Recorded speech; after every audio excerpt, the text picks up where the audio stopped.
Oh, be, ba't nandito ka? Nga pala, be. Kamakas lang ako kay mama. Kasi di ko mapigilin yung sarili ko na makita ka. Kumain ka na ba? Oo, be. Kakatapos lang namin ni mama kumain. Siya nga pala, di na ako magtatagal. Kailangan ko na mauna. Hinahanap na rin kasi ako ni mama. Saka sumilay lang ako sa'yo. Mauna na ako, ha. Sige. Iwanan mo na kita.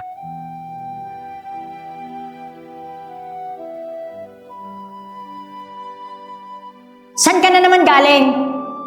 Siguro nakapagkita ka na naman kay Ernel, ano? Lagi mo na lang pinapasama ang loob ko. Huwag ka na ulit makikipagkita sa kanya, ha? Sa susunod, ayoko na nakipagkita ka sa kanya. Sumasama lang ang loob ko palagi. Di mo alam kung gaano kasakit yun sa isang ina. Oh, be, O, be. dito ka na naman. Tumakas ulit ako kay nanay. Para makita ka. Abe, dito ka na lang kaya sa akin. Para maasikaso kita at maalagaan. Di pwede, be. Kailangan ako ni nanay.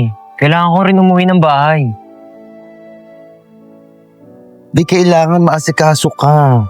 Kaya Hindi. dito ka na lang sa akin. Sumilay lang ako para makita ka. Pero kailangan ko umuwi ng bahay. Bawa Be. na ako, ah. Saan ka na naman galing? Siguro nakapagkita ka naman kay Ernel, ano? Di ba sinabi ko sa'yo huwag ka na makikipagkita doon? Hindi mo ba alam? Masakit yung para sa akin bilang isang ina! Oh, be. Be, Tumakas nga lang pala ulit ako sa bahay, ah. Di ko kasi mapigilin yung sarili ko na hindi ka makita, eh. be dito ka na lang sa akin. Huwag ka na umalis. Hindi pwede yan, eh. Kailangan ako ni nanay, eh. Kailangan ako sa bahay. Be, hindi. Dito ka na lang sa akin. Di nga pwede, be. Kailangan nga ako ni nanay. Be, tama na! Patay na ang nanay mo! Hindi yan totoo! Patay na! Sinungaling ka! Umamin ka! Hindi yan Aminin mo totoo! sa sarili mo na patay na ang mama mo! Hindi! Nay! Nay!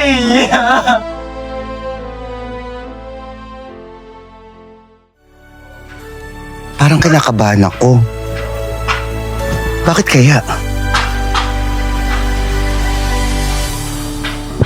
Arnel! Arnel! Naku, Bes! huwag kang mabibigla. Na-aksidente si JC tsaka ang nanay. Ano? Nandun sila sa kanto. Tara, punta natin! Nandun sila. Arnel, sila. Ayun. JC!